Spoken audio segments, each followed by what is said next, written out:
Entonces vamos a comenzar este panel que se titula Retos Mundiales de la Protección de Datos Personales. Y bueno, ya los alumnos a lo largo de 10 módulos de este diplomado han estado pues reflexionando sobre los diferentes tópicos, sobre las diferentes materias, los principios, los derechos, los procedimientos, en fin, diversos aspectos de la materia de protección de datos personales. Y hoy con este panel, pues lo que queremos es que ellos tengan la visión de ustedes como especialistas, como expertos, como pioneros en la regulación y en la implementación en lo que ha sido, pues de alguna manera, en Iberoamérica, el abordaje de la protección de datos personales y el impulso, sobre todo, y la promoción de este derecho. Y pues va a ser un gusto a cada uno escucharnos. Vamos a comenzar con nuestro amigo Jesús Rubín Navarrete. Él es abogado, fue director del Gabinete del Ministro de Justicia, pues ha tenido una amplia carrera en la administración pública y dentro de la Agencia de Protección de Datos Personales ha sido director adjunto y actualmente es vocal coordinador de la Unidad de Apoyo y Relaciones Institucionales. Es autor de diversas publicaciones en materia de publicidad, derecho de competencia, procedimiento administrativo y, por supuesto, protección de datos personales. Colabora con diferentes universidades de España y del extranjero y también pues participa en diversos proyectos de colaboración o con autoridades de diversos países. Así que, y sobre todo, pues es de los fundadores de la Red Iberoamericana de Protección de Datos, un gran amigo de todos nosotros. Adelante, Jesús, por favor. Bienvenido y tenemos 10 minutos cada quien, por favor. Bueno, muchas gracias, Gustavo. Voy a tratar de ser sintético porque la presentación ya está distribuida y todas estas incidencias. Yo me he centrado en un tema que es el de la inteligencia artificial, que dará mucho recorrido, que está ya dando y que acabará dando mucho más recorrido, y en particular de una guía inicial que hemos hecho de interrelación entre el Reglamento General de Protección de Datos y la inteligencia artificial, aunque esto no corre. A ver, perdón, a ver si conseguimos. Ay, madre. Ana, tu micrófono está abierto, no sé si lo quieras. Bien, voy a tratar de ir a los aspectos más significativos, ¿no?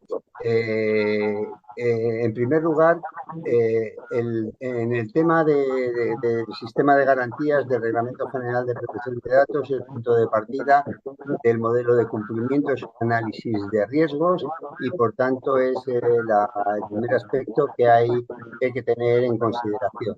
Y, a su vez, en este análisis de riesgos hay distintos niveles. Hay un análisis de riesgos que puede ser más esquemático y un análisis de riesgo más complejo. Para ese análisis de riesgo más complejo exigen algunas medidas de garantías especialmente robustas, como son las evaluaciones de impacto en la protección de datos, la elaboración de perfiles basadas en decisiones automatizadas. Y este es un elemento que concurre en particular en la buena parte de los tratamientos de inteligencia artificial. Hay una lista publicada por la agencia y también por otras autoridades europeas de qué tratamientos exigen esta evaluación de impacto, pero el hecho de implicar tratamientos de inteligencia artificial es un plus de riesgo que lleva a adoptar esta medida. Y lo que es relevante es que el análisis de riesgos y, en general, el modelo de cumplimiento del reglamento en el tratamiento de datos con inteligencia artificial tiene la peculiaridad de que debe adaptarse a cada una de las distintas etapas del desarrollo de la inteligencia artificial. Y esto da lugar a que, conforme a las previsiones del reglamento, pues sea relevante el conocer la opinión de los interesados sobre estos riesgos en materia de inteligencia artificial. Las medidas de privacidad por defecto y desde el diseño, es decir, con anterioridad, al desarrollo de esto, a la puesta en marcha de estos procedimientos, exige cumplir con el primer principio, que es o uno de los principales principios, que es el de minimización, el de determinar la transparencia respecto del tratamiento de los datos y las bases jurídicas del tratamiento, que se complementa con otras medidas como son las medidas de seguridad y con un sistema de gobernanza que es esencial en este modelo de cumplimiento que permita demostrar que se ha hecho este análisis de riesgo. Para evaluar la proporcionalidad y la necesidad de tratamiento, en particular, en el caso de tratamientos con soluciones de inteligencia artificial, la evaluación de impacto debe incluir un análisis comparativo entre el rendimiento que se obtenía, es decir, un análisis previo para decir, tomo la decisión de utilizar inteligencia artificial o tengo otras opciones alternativas. Y, por tanto, un análisis comparativo entre el rendimiento obtenido por a través de estos tratamientos o con la intervención de un humano cualificado frente a los modelos automáticos de inteligencia artificial. En cuanto a la minimización de los datos, es fundamental limitar las categorías de datos que se utilizan en cada fase del tratamiento. Vuelvo a insistir en que en el tratamiento de datos basado en inteligencia artificial no es como un tratamiento completo que se analiza de principio a fin, sino que debe adaptarse todo este análisis de riesgos y el sistema de garantías a cada fase del tratamiento de los datos personales. Y, por tanto, el principio de minimización de datos también exige que se haga este análisis progresivo en función de las distintas etapas a las que se vaya a dar lugar en este tratamiento de datos.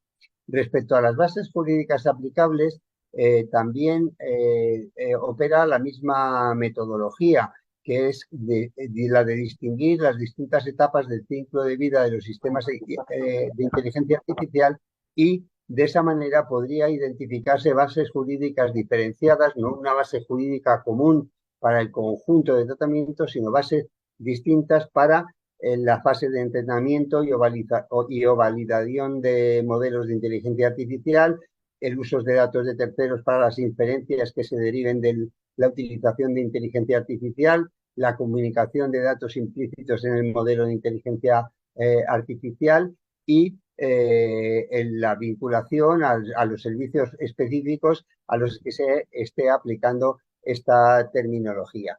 De forma y manera que el sistema de responsabilidad proactiva del Reglamento Europeo, que exige hacer todos estos análisis y documentarlos, tendría que documentar de una manera diferenciada para estas fases tanto la garantía de derechos como las bases jurídicas aplicables.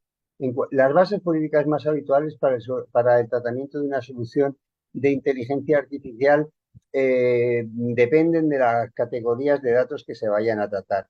En el caso de que se traten de categorías especiales de datos, de datos de salud u otro tipo de categorías especiales de datos, hay que tener en cuenta que el análisis de las bases jurídicas tiene dos fases, es decir, una primera fase que es buscar una de las excepciones a la prohibición general de tratamiento de estas categorías especiales de datos, y adicionalmente, una vez que se ha conseguido obtener una exención de esta prohibición general, el ir analizando las bases jurídicas que serían aplicables conforme al artículo 6 del reglamento. Es decir, primero aplicar el artículo 9 del reglamento y luego el artículo 6 del reglamento. Y en el caso de que se pretendan utilizar para categorías especiales de datos o para la elaboración de perfiles que produzcan efectos jurídicos, como es una de las consecuencias habituales de los tratamientos de datos con inteligencia artificial, las bases jurídicas son más limitadas, ya que tienen que ser el consentimiento del interesado o el cumplimiento de una misión de interés público sobre la base del derecho de la Unión Europea o de los Estados miembros. En cuanto al ejercicio de los derechos, también es preciso hacer un análisis previo para identificar los mecanismos y los procedimientos adecuados para atenuar o permitir el ejercicio de los derechos en estas distintas etapas de tratamiento que implica la inteligencia artificial.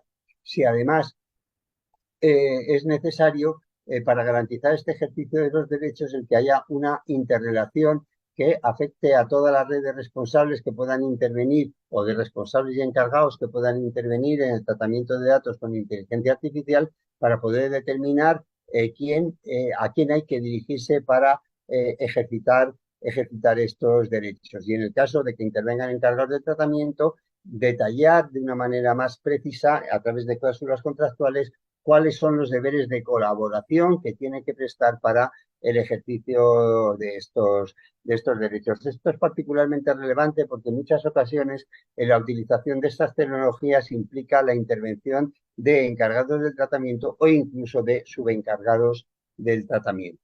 Bien. En cuanto a la información, se admite en esta guía la posibilidad de información por capas, lo que ha referido al ejercicio de los derechos y en particular toda la información relacionada con la toma de decisiones automatizadas y la elaboración de perfiles. Y debe facilitarse en este entorno una información específica sobre la lógica aplicada como consecuencia de la utilización de esta tecnología.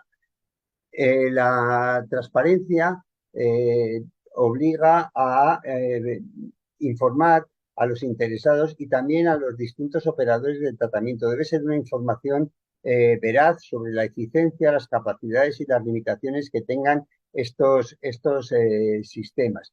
Y en las etapas de entrenamiento, si hay posibilidad de reidentificar, porque en muchas ocasiones se opta por tratar datos pseudonimizados o anonimizados, la posibilidad de reidentificar a los interesados. Y en todo caso, en el modelo europeo, con la garantía de intervención del legado de protección de datos, por cuanto que si prácticamente coinciden los casos en que es necesario hacer por el mayor nivel de riesgos, es necesario hacer una evaluación de impacto en la protección de datos, como antes he señalado, y la exigencia de la intervención de esta figura del delegado de protección de datos. En el caso de que se realicen o se tomen decisiones basadas únicamente en tratamientos automatizados, pues el consentimiento es una de las bases jurídicas explícitas que puede utilizarse.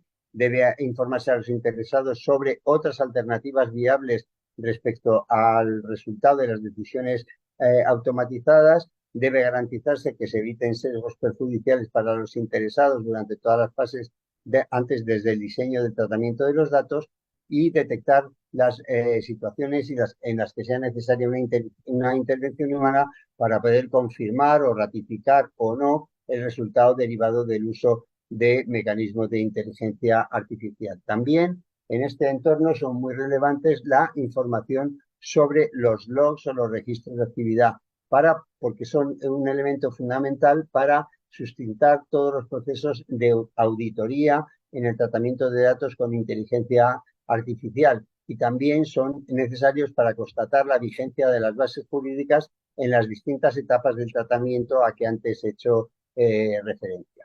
Otro aspecto relevante es el de que puedan producirse transferencias internacionales de datos.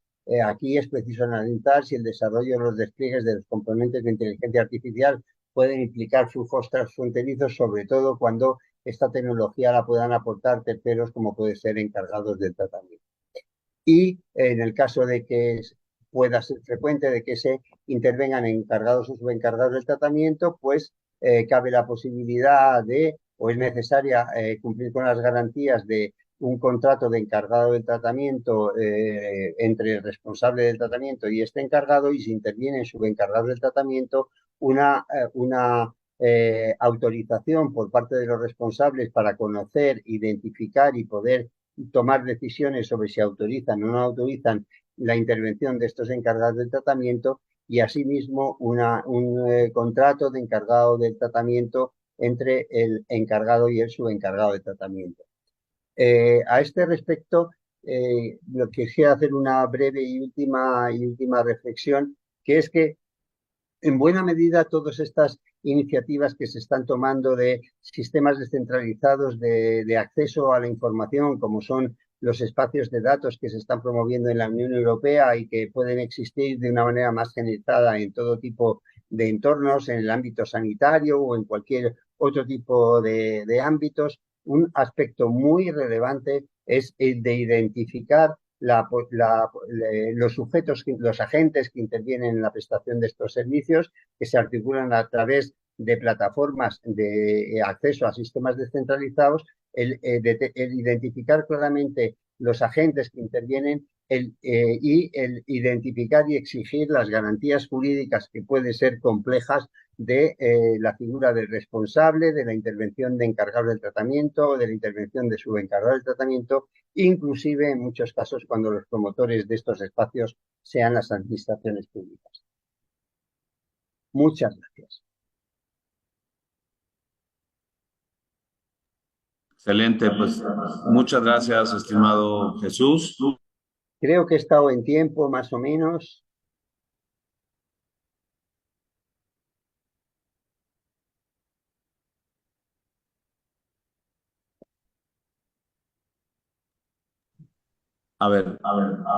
Es que hay una redundancia, pero a ver, por aquí nos vamos entendiendo. Excelente, Jesús. Muy bien, y siempre importante ir entendiendo esto de los espacios de datos y todo lo que implica con, pues en este caso, con la inteligencia artificial como reto. Pues vamos a dar paso, si me permiten, ahora a que nos platique Ana Brian de Uruguay, pues también un aspecto relativo al tema de inteligencia artificial.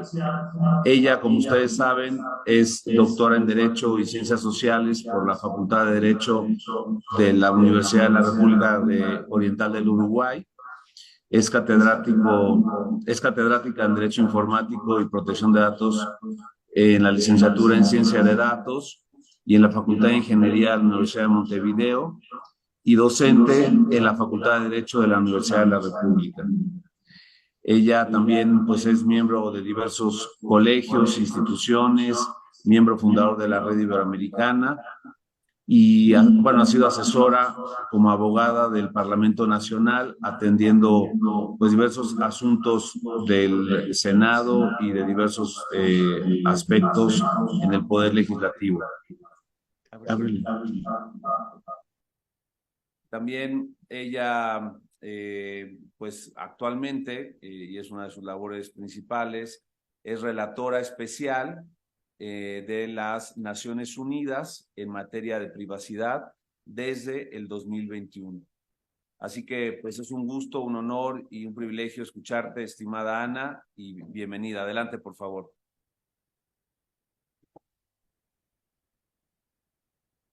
Hola, muy buenos días para todos. Es un gusto compartir con ustedes estos minutos. Agradezco a las autoridades de la Escuela Libre de Derecho y a los responsables de su diplomado de protección de datos la invitación que me han hecho llegar. Muchas gracias por la posibilidad que me honra de compartir los próximos minutos con ustedes, reflexionando sobre inteligencia artificial y derechos humanos en este panel de clausura de la presente edición del Diplomado en Protección de Datos Personales de la Escuela Libre de Derecho.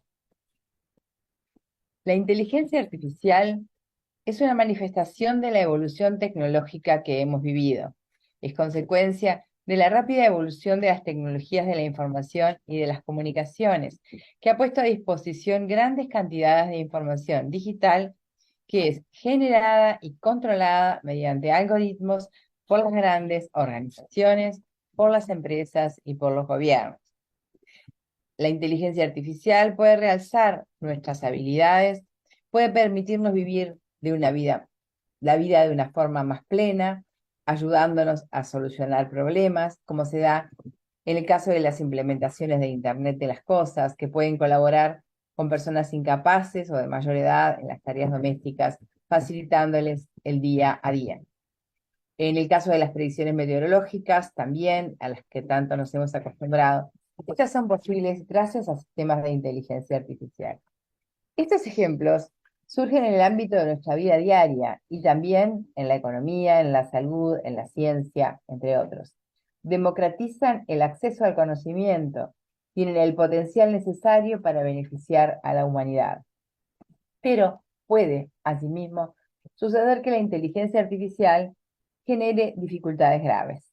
Puede afectar derechos humanos, puede afectar el derecho a la privacidad, en tanto mucha información y datos personales están en juego cuando un sistema de inteligencia artificial llega a una decisión. Para saber a qué hora hacer sonar una alarma para que una persona mayor tome su medicación, el sistema debe contar con mucha información personalísima, desde datos que identifiquen a la persona, incluyendo datos de localización, hasta datos de sus problemas de salud. Todos estos datos personales pueden ser utilizados a efectos de discriminar a esa persona o para causarle daño, lesiones e incluso la muerte. Los sistemas de inteligencia artificial pueden generar discriminación, afectando el derecho a la equidad cuando son utilizados, por ejemplo, para analizar los grados de incapacidad de las personas a efectos de brindarles prestaciones de seguridad social, generando situaciones de injusticia inconcebibles. En esto, se provee el sistema de información en base de algoritmos basados en experiencias anteriores de evaluación de los niveles de capacidad o incapacidad.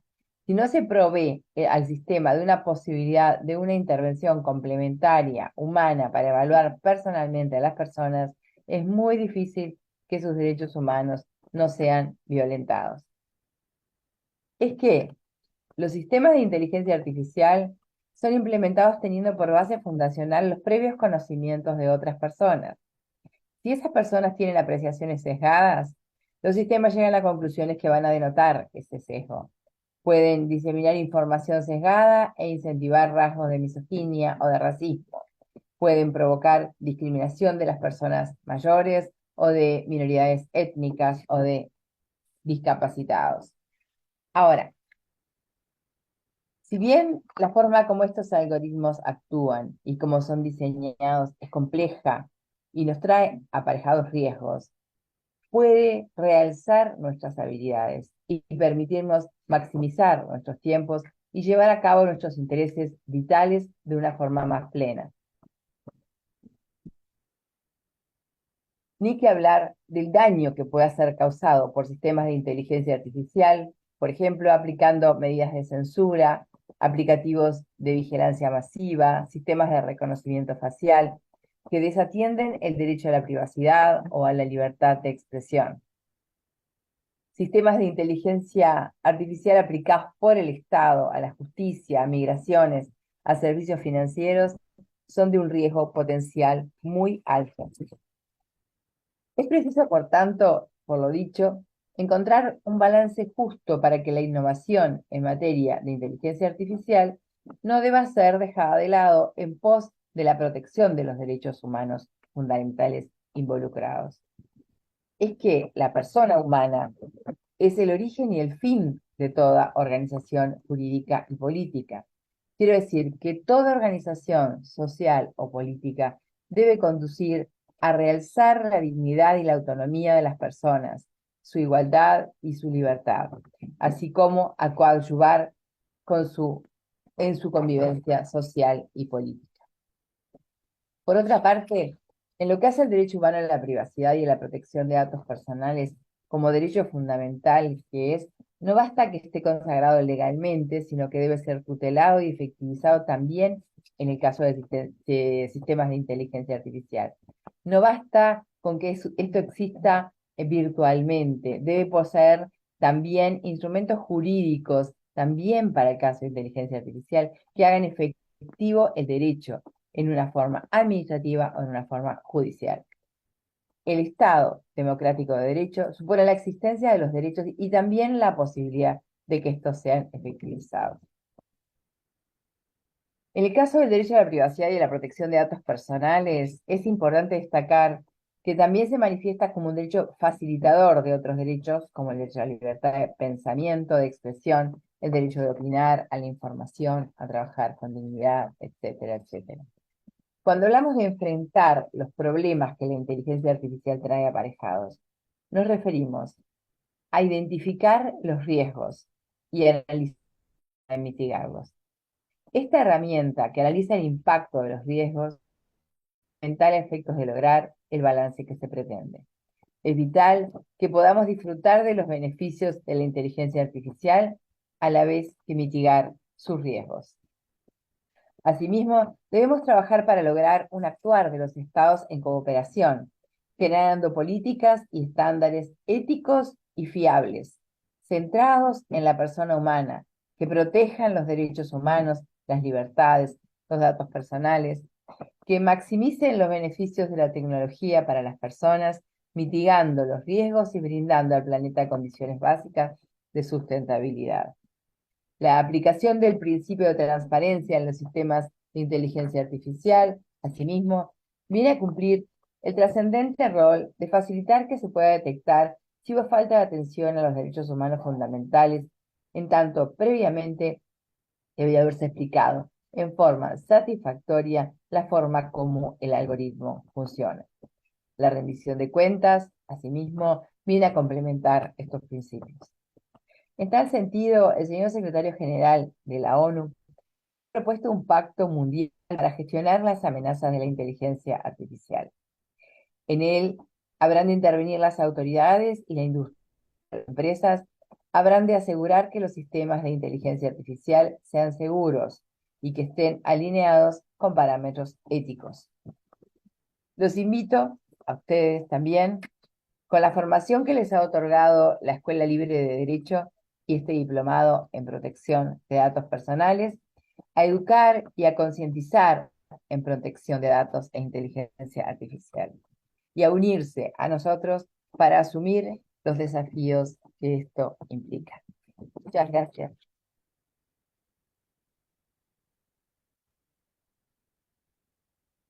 Muy bien, pues muchas gracias, estimada Ana. Gracias. Gracias por estas reflexiones en torno a todos los retos que tenemos frente a esta pues, nueva tecnología de la inteligencia artificial, que ya no está nueva, pero que hoy pues domina muchos aspectos de la vida ya cotidiana y cosas que a lo mejor aún no vemos, pero que seguramente va a tener un impacto enorme. Pues muchísimas gracias. Vamos a continuar ahora con nuestro amigo Pablo Palazzi. Él es abogado, experto en datos personales, profesor de Derecho en la UDESA, en Argentina, director del CETIS y autor de diversos libros sobre datos personales. Él también tiene una maestría en Derecho en Fordham, en la Law School de Nueva York, en Estados Unidos. Así que pues es un gusto también, Pablo, que nos acompañes y bienvenido. Adelante, por favor. Muchas gracias, Gustavo. ¿Me escuchan bien? Sí, muy bien. Sí. Okay. Bueno, quería agradecerles a don Gustavo Parra y a la Escuela Libre de Derecho por la invitación a participar en este evento de cierre de diplomado de protección de datos. Yo también soy director de un diplomado de protección de datos en mi país y valoro mucho los esfuerzos que hacemos los expertos en esta materia para educar a los alumnos y lograr que se conozcan más los principios de protección de datos y el respeto a la privacidad del mundo digital.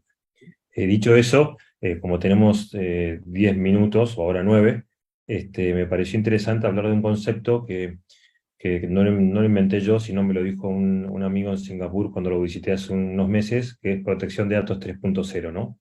Es esta idea de qué es lo que viene en protección de datos ahora, ¿no? Y obviamente hago un poco de futurología con el riesgo de equivocarme. Pero nosotros históricamente venimos viendo una evolución de leyes y normas y tratados y principios de protección de datos. Uno los podría clasificar de miles de maneras, todas las clasificaciones son arbitrarias, pero para simplificar las cosas podemos hablar de leyes de primera generación y leyes de segunda generación. Las leyes de primera generación son las de la década del 70, en Europa, 80, los primeros intentos, ¿no? Que luego se armonizan con el convenio 108 del Consejo de Europa y los principios de la OCDE. Y después vienen como leyes de segunda generación que se inauguran, se podría decir, con el RGPD europeo y toda la evolución que se impacta en el resto del mundo, porque realmente el reglamento europeo se ha transformado en una especie de estándar de facto para normativizar el uso de datos personales. Entonces, en esa evolución uno se pregunta, bueno, ¿qué será lo que vendrá, no? Y obviamente que todo yo veo que está un poco marcado por el crecimiento de nuevos institutos que van surgiendo como pequeñas cositas, como experimentos y van evolucionando, ¿no? Hoy en día lo más novedoso podemos decir que son los data spaces, todos los institutos novedosos de GDPR para Latinoamérica, como el Privacy by Design, etcétera, el Privacy Impact Assessment, la Accountability. Algunas leyes las tienen, otros no, pero entonces si tenemos que tratar de hacer como una especie de inventario de qué va a pasar con protección de datos 3.0, yo pienso que lo más importante que veo primero es como un auge de instrumentos internacionales, ¿no? En la primera generación teníamos lo que son el Convenio 108 y los principios de la OCDE. Pero hoy en día en América Latina, gracias a la evolución y la ayuda de la red y de los amigos españoles y de los amigos europeos, tenemos los estándares iberoamericanos de protección de datos, tenemos el Convenio 108 modernizado, que ya lo firmaron Uruguay y Argentina, tenemos los principios de la OEA. Entonces empiezan a aparecer un montón de documentos internacionales que refuerzan la difusión de la protección de datos. Esa es como la primera característica, ¿no?, de protección de datos 3.0, que es, empiezan a haber estándares en los cuales uno no se puede apartar. Y si uno ve el proyecto de ley argentino, va a ver que entre los antecedentes se citan los principios de UNESCO sobre inteligencia artificial, los principios de la OEA, los estándares iberoamericanos y el reglamento europeo. Es decir, ya los países que legislan no pueden apartarse de esos estándares internacionales tan fuertes.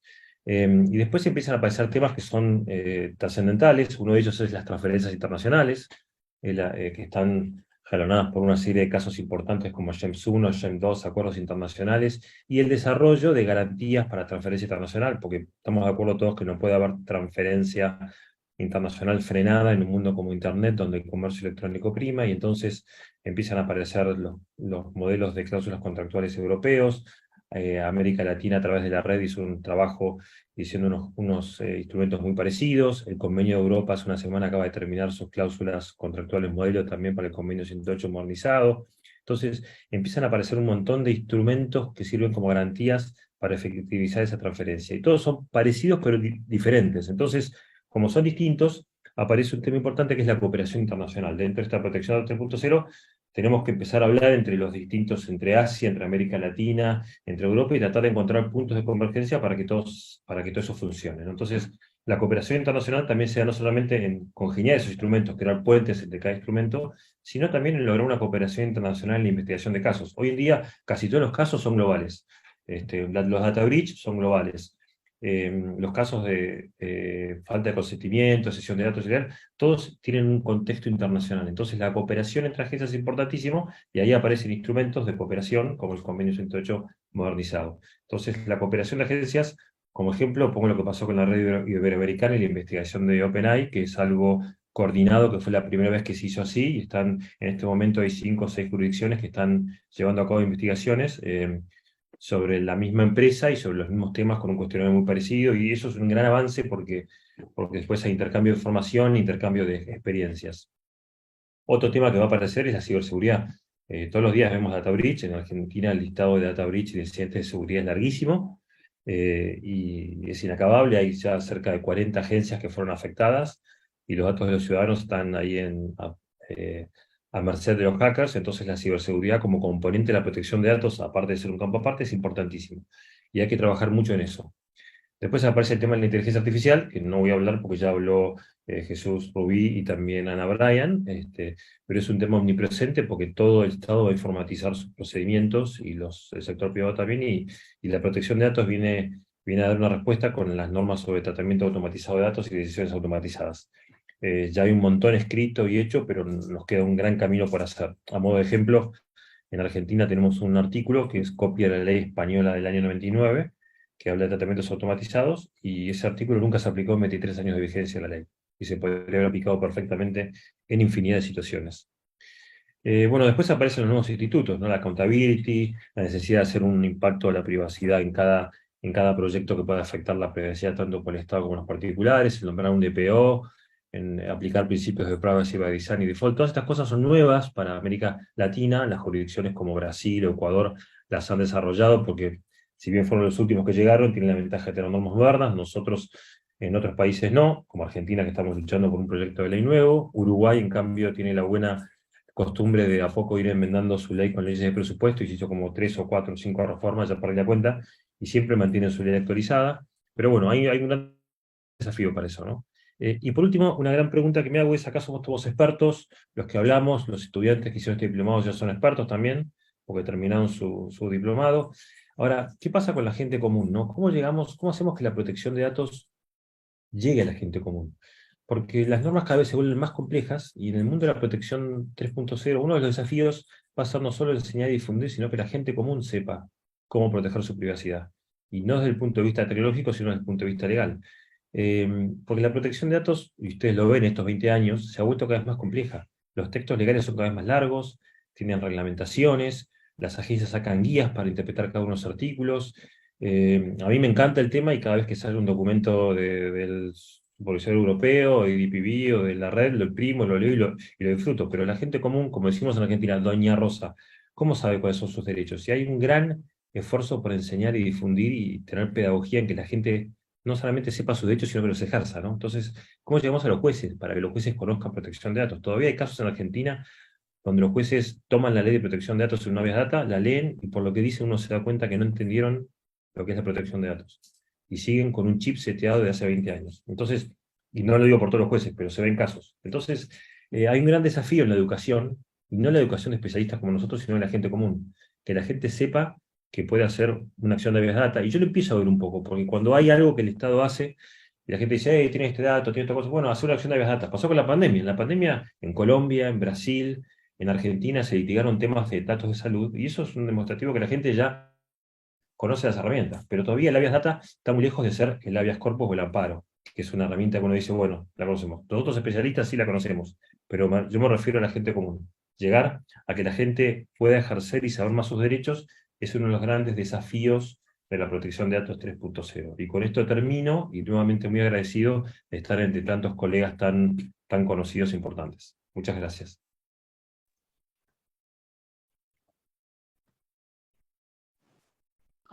Muchas gracias, estimado Pablo. Te agradezco mucho, como siempre, estas reflexiones y que nos amplíes la visión sobre otros retos que también tenemos, sobre todo lo que es el reto de la atención a todo lo que son la ciberseguridad, la vulneración de datos y todo lo que esto implica, ¿no? Bien, pues vamos a dar paso ahora a nuestra siguiente panelista, que es la doctora María de Lourdes Zamudio Salinas. Ella es abogada por la Universidad de Lima y magíster en Derecho Constitucional por la Pontificia Universidad Católica del Perú. Es también, pues, miembro fundador de la Red Iberoamericana de Protección de Datos, experta invitada en la red, tiene diversas certificaciones en protección de datos.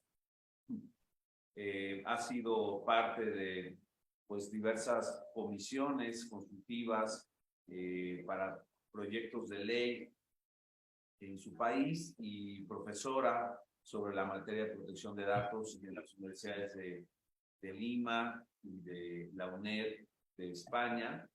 También es miembro de la Asociación Peruana de Derecho Constitucional, y pues ha desempeñado diversos cargos como asesora de ministros, del Consejo de Ministros, de la Fiscalía de la Nación, como agente del Estado peruano ante la Corte Interamericana de Derechos Humanos, directora nacional de Asuntos Jurídicos y directora general de Defensa Pública, entre otros. Es un gusto y un honor tener aquí la presencia de la doctora Zamudio. Adelante, Lourdes, por favor. Gracias.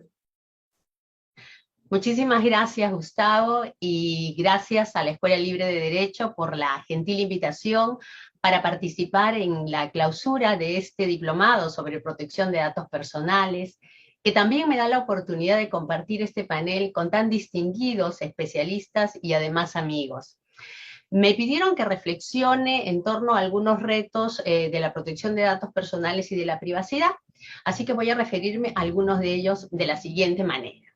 Evidentemente los retos hoy en día tienen que darse en el contexto de la era digital en la que nos encontramos, que entre otras características todos sabemos que se da por la rápida evolución tecnológica, por la globalización, estamos hiperconectados en el mundo, estamos en un contexto acelerado de desarrollo tecnológico que permite el tratamiento, el procesamiento de datos personales a escala global. Estamos en una situación en que se incrementa la magnitud de la recogida y del intercambio de datos por estos medios tecnológicos, tanto por parte de las autoridades como responsables de tratamiento, como por empresas e instituciones privadas, sumado al hecho de que los mismos titulares de la información cada día difunden, hacen pública mayor cantidad de sus datos personales, ¿no? Entonces, todo esto y más genera beneficios para una mayor y mejor interactuación económica, social y cultural, pero como sabemos, generan también un contexto de mayor indefensión de las personas en relación a su información personal. Y entonces esto nos va planteando retos para la protección de datos personales, para la privacidad, en buena cuenta para la dignidad de la persona. Entonces, el reto general es garantizar en la era digital el derecho a la protección de datos personales. Yo lo traduzco así. ¿Cómo lograr un equilibrio entre el uso de la tecnología propio de esta era con el derecho a la protección de datos personales? Equilibrio que nos lleve a un adecuado progreso económico, social de carácter global, pero en el que hay que tener en cuenta que la protección de datos está interactuando con otros derechos y con otros bienes jurídicos constitucionalmente relevantes. La libertad de empresa, la libertad de expresión, la defensa nacional, la seguridad, etcétera, etcétera. Entonces, para mí los retos tienen que enfrentarse desde los tres pilares sobre los cuales se basa un adecuado tratamiento de datos personales, independientemente de la tecnología y del tiempo en el que nos encontremos. Y los tres pilares son la autoridad, los responsables del tratamiento y los titulares de los datos. Entonces, hablando solo de un reto que corresponde a cada uno de estos pilares, podríamos hablar de la necesidad, a pesar de las limitaciones de los marcos normativos frente a la tecnología, pero sí es necesario contar con marcos normativos sólidos y coherentes. Pero eso no es suficiente. El otro reto es ir a una ejecución estricta de los marcos normativos, y el otro reto es hacer que la persona humana titular de los datos en ese contexto digital global no pierda el control de su información personal. Con referencia a las autoridades y al reto normativo de actualizar nuestras legislaciones, nuestros cuerpos normativos, nuestros marcos normativos de manera sólida y coherente, podríamos hablar de dos retos. Uno lejano, desde mi punto de vista, que es lo que se llama un Tratado Universal sobre Protección de Datos Personales, que realmente, a pesar de los esfuerzos, está bastante lejos, a pesar de que todos sabemos que el derecho a la protección de datos personales y a la privacidad se deben respetar por igual a todas las personas, sea que estén dentro de la red, sea que estén fuera de la red, no importa la tecnología que se utilice, de saber que no podemos dar una respuesta efectiva desde un entorno normativo no armónico o fraccionado a un tratamiento de datos personales que se da en una economía de carácter global, ¿no? Entonces, no logramos acercarnos realmente a este reto de regular el espacio digital de manera armónica a nivel internacional, ¿no? O global. Claro, hay esfuerzos sin duda relevantes como el Convenio 108 Plus, ¿no? Que ha buscado o busca un escenario jurídicamente vinculante desde el punto de vista internacional, y por supuesto el esfuerzo de la Unión Europea a través del Reglamento General de Protección de Datos Personales, ¿no?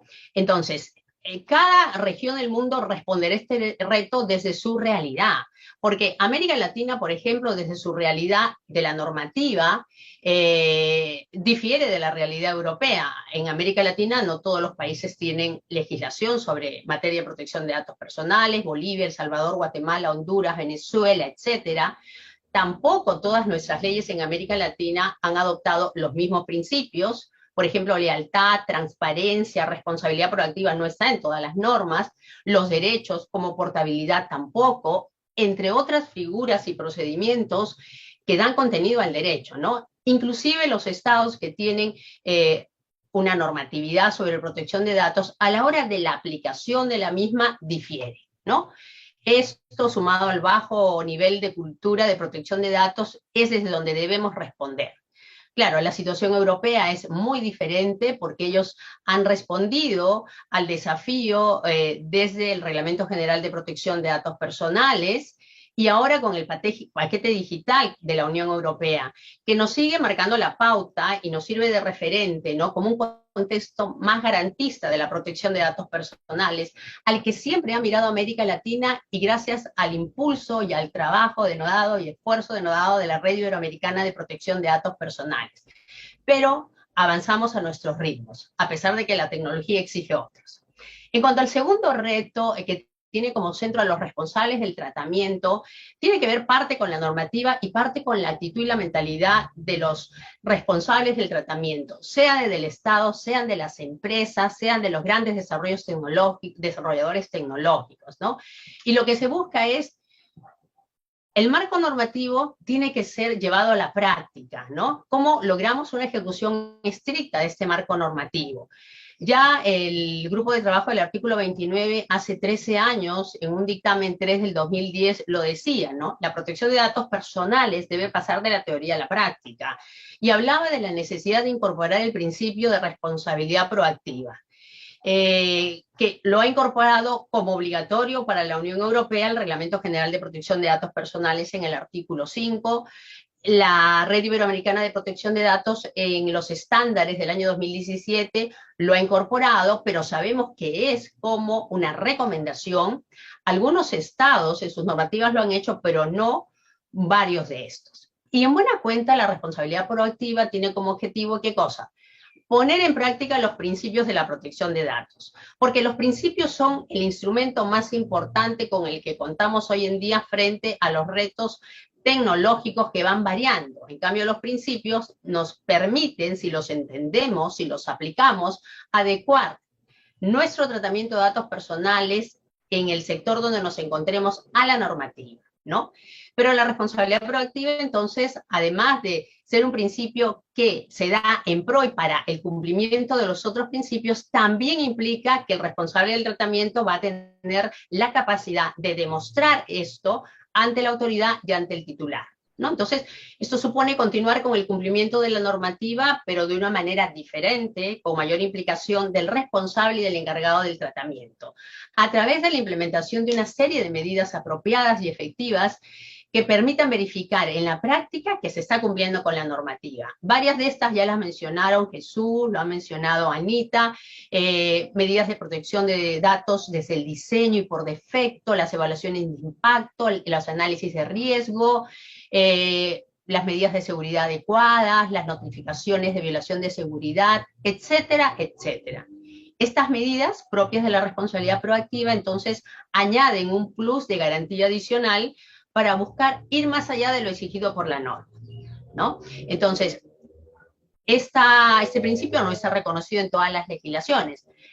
Sin embargo, nosotros en la práctica, inclusive en las legislaciones que ya lo tienen, vemos casos evidentes donde se pone de manifiesto que incumplir la legislación sobre protección de datos personales sale a cuenta, aún pagando la sanción de multa, porque hay empresas, sobre todo grandes empresas tecnológicas, que ganan más de lo que pierden con el pago de la multa. Entonces, el desafío se complementa porque es necesario que los responsables del tratamiento, desde el más pequeño y sobre todo los más grandes, y que están vinculados más con el tema tecnológico, a la hora de tratar los datos personales, instauren una cultura organizacional que tenga como una de sus bases la importancia de ir más allá, de trascender al cumplimiento normativo, por lo que se requieren estas medidas técnicas organizativas apropiadas, que lleven en la era digital a un cumplimiento ético de la norma. Es decir, que vean en la responsabilidad proactiva una oportunidad y no una carga. Entonces, yendo al tercer pilar, que es la persona, el titular del dato, el desafío es que no pierda el control de su información personal y que si la perdió, tenga la posibilidad de recuperarla.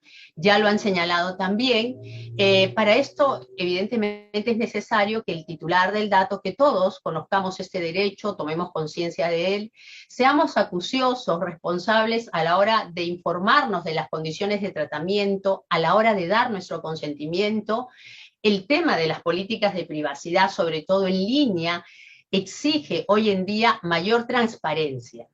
Mayor transparencia, que hay que tener en cuenta que la transparencia, ya lo decía Jesús también, importa doble aspecto de la misma, ¿no? Tanto el contenido de la información que debe facilitarse a los titulares de los datos, pero también la forma en que esta información llega al titular. Tiene que ser clara, accesible, inteligible. Entonces, consideramos indispensable sensibilizar más a la opinión pública, en particular a los jóvenes, respecto de los riesgos, ¿no?, vinculados al tratamiento de datos personales, respecto a los derechos. Y esto se engloba pues en el tema de la cultura, de la protección de datos personales, en la cual todos tenemos una labor, pero las autoridades de control creo que tienen una labor fundamental. Fíjese, en el Perú, en el artículo 14 de nuestra Constitución, se señala que la enseñanza de la Constitución y de los derechos humanos son obligatorias en todo proceso educativo civil y militar. Hemos propuesto en una última publicación con el Tribunal Constitucional que se incorpore el conocimiento y la enseñanza de la protección de datos, que es de suma importancia en la era digital para todos. Termino solamente señalando una idea que mencionó la comisaria de la competencia de la Unión Europea, Margrethe Vestager, cuando dijo que la protección de los datos personales es una necesidad absoluta para construir un mundo digital con dimensión humana, que en buena cuenta es lo que no debemos de perder ni tener como centro en toda esta interacción de la globalización tecnológica. Muchísimas gracias por su atención.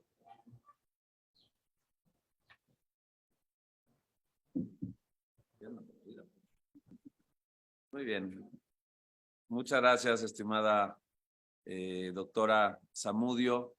Y bueno, pues esto de la dimensión humana en el derecho digital creo que hay que remarcarlo muchísimo y creo que es de los retos fundamentales que vienen hacia adelante, sobre todo pues con tanta tecnología en medio, ¿no? Y te agradecemos muchísimo hayas puesto de relieve aspectos tan importantes como también el de la responsabilidad proactiva o demostrada y todo lo que eso implica. Muy bien. Bueno, pues vamos a dar paso ahora al doctor Nelson Remolina Angarita. Él es profesor asociado a la Facultad de Derecho de la Universidad de los Andes en Colombia, doctor summa cum laude en Ciencias Jurídicas de la Pontificia Universidad Javeriana, Master of Law del London School of Economics and Political Science, especialista también en Derecho Comercial y abogado de la Universidad de los Andes, cofundador y exdirector del GECTI, Grupo de Estudio en Internet, Comercio Electrónico, Telecomunicaciones e Informática, de la Facultad de Derecho de la Universidad de los Andes, y también fundador del Observatorio Ciro Angarita Barón sobre la protección de datos personales en Colombia. Y bueno, todos recordamos su excelente paso y trabajo como autoridad en Colombia, como superintendente delegado para la protección de los datos personales del 2018 al 2022. Ganador del Premio Internacional de Protección de Datos Personales de Investigación por parte de la Agencia Española de Protección de Datos y bueno, autor prolífico de diversos libros, artículos y guías sobre protección de datos. Y bueno, pues agradecemos muchísimo al doctor Remolina, a quien hemos tenido la fortuna de contar con él aquí también presencialmente en la Escuela Libre de Derecho, que hoy nos acompañe también en este panel. Adelante, por favor, Nelson.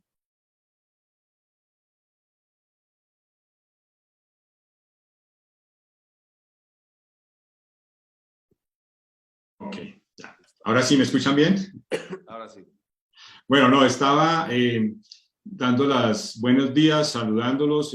Gustavo, como siempre, es un honor participar en el diplomado. Lo felicito por este proyecto que has hecho. Pablo también hace un proyecto en Argentina y qué bueno, porque estos proyectos siempre ayudan a algo que precisamente un colega que está acá, el profesor José Luis Piñar, hablaba hace mucho tiempo de la cultura de debido tratamiento de datos personales. Entonces todo esto suma y desde la academia se puede hacer muchas cosas. Y aprovecho también para agradecer nuevamente por la invitación, porque es una gran oportunidad de encontrarme con colegas de siempre que aprecio mucho.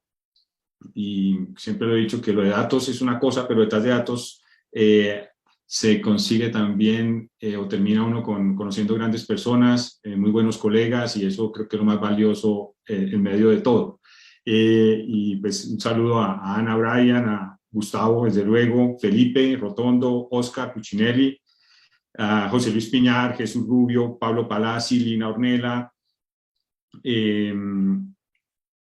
bueno, a todos, escúcheme que se me olvida. Bueno, quisiera simplemente, a Lourdes, por favor, escúcheme, Lourdes, unas breves reflexiones sobre el tema, lo que han planteado allí. Yo quisiera simplemente hacer pequeñas notas, ya lo que han dicho los colegas, ya son muchos aspectos, de pronto hacer énfasis en algunas cositas. Yo en estos temas de datos hace tiempo creo que, como lo planteaba Lourdes, pues, y otros, estamos en el ciberespacio, y el gran reto que existe en el ciberespacio es la efectiva protección de los derechos en ese contexto, ¿no? En ese contexto. Como siempre ustedes saben, el mundo cambió, o Internet cambió el mundo, pero parece que el mundo no ha cambiado lo suficiente frente a los retos que genera Internet. Y uno de esos retos de Internet, digo ciberespacio, es la efectiva protección de los derechos humanos.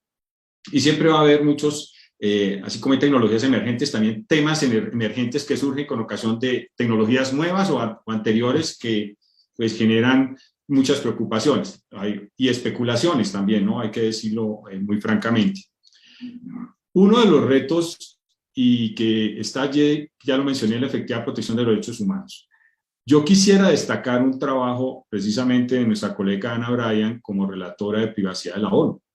Quizás ustedes ya lo conocen, pero todos hablamos de accountability en la teoría. Hay que mirar ahora de accountability en la práctica. Ese es un informe que fue sobre implementación de los principios de finalidad, eliminación y responsabilidad demostrada en el tratamiento de datos recolectados por entidades públicas con ocasión de la pandemia del COVID. Como ustedes muy bien saben, durante la terrible pandemia, muchas entidades públicas a lo largo del mundo recolectaron datos, crearon apps, páginas web, pues para esa situación dolorosa que vivimos. Y un poco lo que se mira en ese estudio, que fue discutido, aprobado en la sesión número 52 de febrero 2023 a 39 de marzo de 2023 en la Asamblea General, pues es mirar, bueno, qué ha pasado con el tema, porque como ustedes saben, cuando se hace un proyecto cualquiera, inteligencia artificial o lo que sea, siempre en las políticas se hacen muchas promesas, hay que mirar si se cumple en la práctica, ¿no? Entonces, ese estudio vale la pena revisarlo y mirarlo muy bien, no solo por los resultados, sino por las recomendaciones. Ese estudio, como ustedes lo vieron,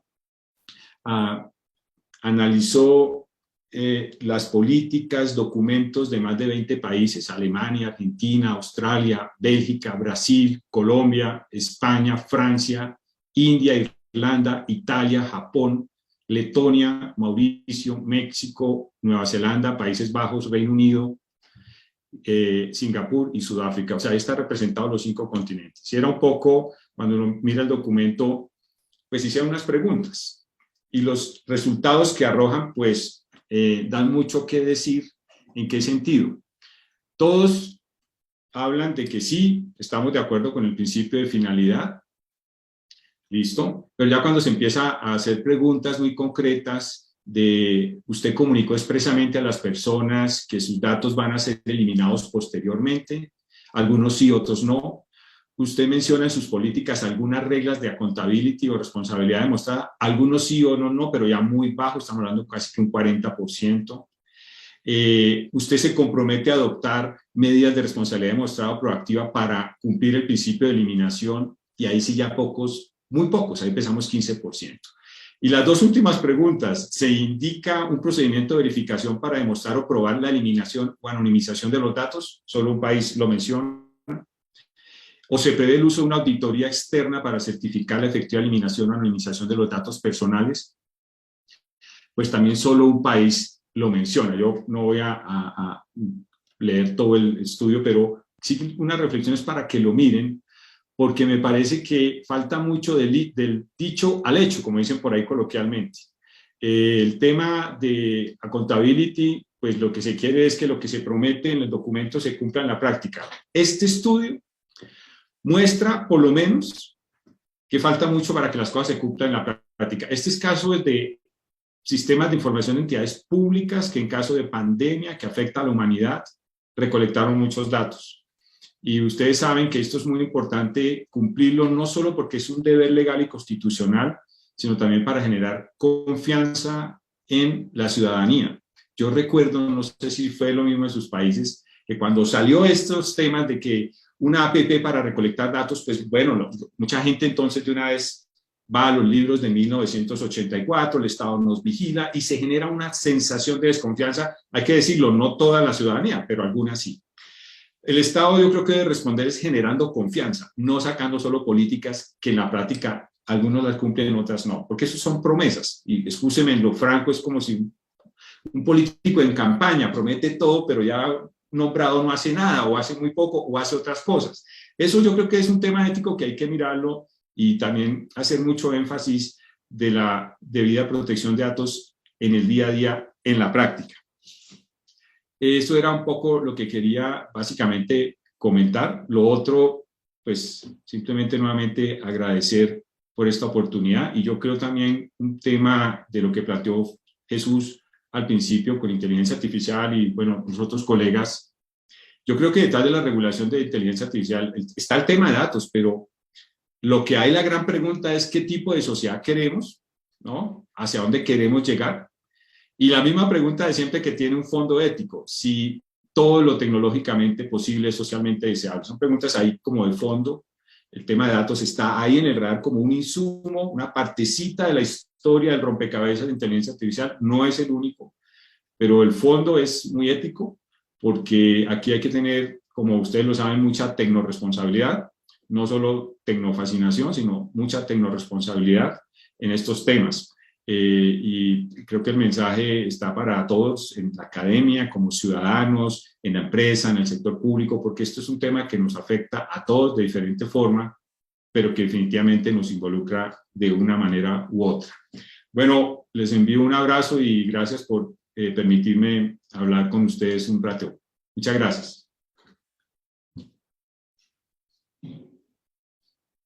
Gracias, Nelson. De verdad, pues muy interesantes sus reflexiones y sobre todo poner el énfasis en atender lo principal en el día a día, lo cotidiano, y la importancia de que las instituciones, tanto públicas como privadas, pues cumplan con las cuestiones iniciales de protección de datos, más allá también de abordar las problemáticas tan complejas ahora con las nuevas tecnologías que están presentes. Y te agradecemos muchísimo tu participación. Vamos a dar paso ahora a la doctora Lina Ornelas. Ella es egresada de la Facultad de Derecho de la Universidad de Guadalajara y maestra en Cooperación Legal Internacional por la Universidad Libre de Bruselas, experta en clasificación de información, archivos, protección de datos, privacidad y gobernanza de Internet, y ha publicado diversos libros y artículos académicos en dichas materias. Durante más de 8 años fue jefa de Relaciones con Gobierno y Políticas Públicas en México, Centroamérica y el Caribe en Google, y anteriormente se desempeñó durante 12 años en el sector público en México y Europa, de los cuales 9 de ellos trabajó en el entonces IFAI, como directora general de clasificación y datos personales y directora general de autorregulación en datos personales. Es miembro de diversos comités consultivos y asociaciones como la IAPP. También presidió la Comisión de Economía Digital de la Cámara Internacional de Comercio en México, profesora investigadora asociada en el Centro de Investigación y Docencia Económica en el CIDE. Y bueno, ha participado en pues una cantidad enorme de paneles de discusión, seminarios y eventos internacionales de todo tipo y del más alto nivel, como el Foro Mundial de Gobernanza de Internet, en la Red Iberoamericana de Protección de Datos, en fin, en diversos foros ministeriales y multilaterales. Y nos da muchísimo gusto que nos acompañe hoy aquí en la Escuela Libre de Derecho. Adelante, Lina, por favor. Muchísimas gracias, Gustavo. De verdad, felicidades por tu ahínco y esta tenacidad de haber ideado y mantenido ya 6 generaciones de este diplomado, porque tiene muchísima relevancia esta materia, como pueden ver. Y también saludo igualmente a las autoridades de la Escuela Libre de Derecho. Muchísimas gracias por la invitación. Es para mí un honor estar en esta mesa con expertas y expertos fundadores de la Red Iberoamericana de Protección de Datos, que fuimos convocados en su momento por el doctor José Luis Piñar Mañas, en su momento director de la Agencia Española de Protección de Datos, a quien saludo con mucho cariño y admiración, al igual que a don Jesús Rubí, de quien sigo aprendiendo muchísimo. Y bueno, a las y los egresados de este diplomado les auguro muchos éxitos profesionales. Quiero compartir con ustedes rápidamente un tema de mayor relevancia. En caso de que alguno de ustedes quiera profundizar en la materia y sobre todo con la esperanza de que podamos impulsar una política pública en la materia, no solo en México, sino en nuestra región latinoamericana y como bien dijeron nuestros colegas, tratar de hacer cosas que sean globales, también lo dijo la doctora Lourdes Amudio.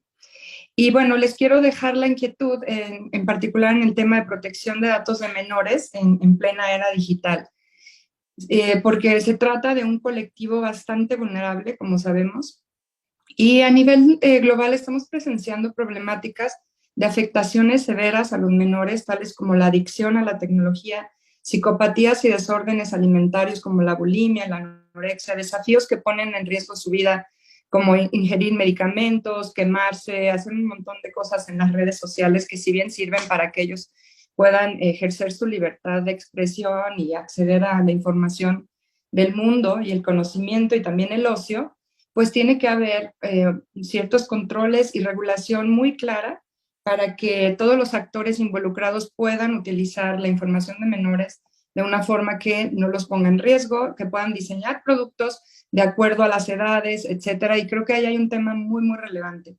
Y piensen un poco en que ellos ya nacieron con el Internet, pero además van a vivir en metaversos en los próximos años, ya cuentan con avatars, ya juegan en estos universos en donde ellos pueden tener personalidades distintas y entonces todo esto junto con la inteligencia artificial y la llegada de nuevas tecnologías con esta imparable espiral de innovación, pues los va a poner mucho más en una situación de vulnerabilidad si no se toman en cuenta políticas públicas importantes. Y aquí les quiero resaltar que ya la sociedad civil en Estados Unidos, en Europa sobre todo, se ha organizado para que se puedan hacer o se busquen mecanismos para exigir responsabilidad, por ejemplo, a las plataformas de redes sociales o para que les ayuden a los padres a presentar denuncias cuando hay cuestiones que han puesto en peligro la integridad física de un menor o desaparecen, porque sabemos que hay una serie de riesgos a los que están expuestos. Pero quiero llamar la atención, recientemente se publicó un estudio por parte del Consejo Asesor del Cirujano General de los Estados Unidos, que son estudios que revelan cuestiones de salud pública que son urgentes para atender a nivel nacional, y si lo pueden revisar es muy interesante la data que arroja y sobre todo ya pone datos empíricos sobre las afectaciones que tienen las redes sociales en la salud mental juvenil. Y estos datos que arroja son muy, muy relevantes, pero además también da luz de qué se puede hacer por los distintos actores que están en relación o están relacionados con las niñas, niños y adolescentes. Y en ese sentido, si bien sabemos que no todo lo resuelve la regulación, por ejemplo, las familias tienen que crear un espacio propio y un plan propio para el acceso a Internet y no lo hacen, eso no pasa por una ley. Sin embargo, yo quiero poner aquí el foco en el tema del consentimiento de las niñas, niños y adolescentes para poder acceder a una red social y que se dé este debate en nuestra región para que las leyes actuales, ya lo decía Pablo Palazzi, hay leyes de primera generación, de segunda generación en nuestra región en materia de protección de datos, pero sí tenemos cuestiones muy disímbolas, vemos claramente disparidad de criterios sobre lo que se debe considerar para el tratamiento, o más bien cómo ejercer el consentimiento en el caso de niñas, niños y adolescentes. Y pues ya tenemos un referente muy importante en el Reglamento Europeo de Protección de Datos que señaló edades específicas y también dejó a los Estados miembros en libertad de señalar otras. Por eso se tienen que dar estas discusiones. Y por ejemplo, en los Estados Unidos está la COPA, que es esta regulación de privacidad de menores en línea, que habla de 13 años. Pero ¿qué está pasando en la región? Pues en una mirada muy rápida, quisiera comentarles que, por ejemplo, en México no se dice nada y al no decirse nada aplica el Código Civil, que establece que son 18 años para ejercer el consentimiento. Pero ¿ustedes creen que dadas las estadísticas que arrojan los estudios recientes como este que les mencionaba, Si bien en Estados Unidos, por ejemplo, a partir de los 13 años un niño puede solo crear un correo electrónico o entrar a una red social, sabemos que desde los 8 años a los 12 ya más del 40% de los niños tienen una red social y por supuesto que no está el consentimiento de los padres ahí. Pero entonces hay que buscar soluciones que realmente sean aplicables, porque si pensamos que un padre de familia le va a crear una red social a un chavo de 16, 17 años, pues sabemos que es irreal. Entonces buscar una forma en la que se dé la discusión por país de qué se considera un menor maduro, qué tipo de redes sociales o qué tipo de ocio o herramientas de ocio o productos en línea pueden acceder por su propia voluntad y con muchísima claridad y transparencia de la finalidad para la que van a ser usados sus datos y que no se, sobre todo no se vulnere en pro de o en pos de un modelo de anuncios que pues es muy rentable y muy redituable, pero cuando hay un menor ahí involucrado y hay una cuestión que los puede poner en riesgo, pues se tiene que bajar contenido, etcétera. Entonces, por eso es importante tener una discusión en torno a la edad. Y en México no existe todavía esa discusión. No sé si haya proyectos de ley que estén todavía, digamos, en el horno. Pero, por ejemplo, en Argentina no se prevén tampoco referencias a niños, niñas y adolescentes, pero en el proyecto de modernización de su ley se habla de que va a ser un mínimo de 13 años para poder ejercer el consentimiento. Belice es muy interesante porque también su Data Protection Act prevé que a partir de los 13 años se pueda autorizar el tratamiento de sus datos personales. En Brasil, el consentimiento de los menores es a través de los padres. En Cuba es muy interesante porque se señala que el consentimiento para el tratamiento de datos se puede dar por ellos mismos y habla de acuerdo a su autonomía progresiva. ¿Qué significa eso? Pues ya van a tenerse que establecer criterios, ¿verdad? Y así, bueno, no me quiero extender en el tiempo porque sé que vamos un poco tarde, pero Costa Rica no tiene ninguna mención actual, pero hay un proyecto de modernización que establece que el consentimiento directo se puede dar después de los 15 años.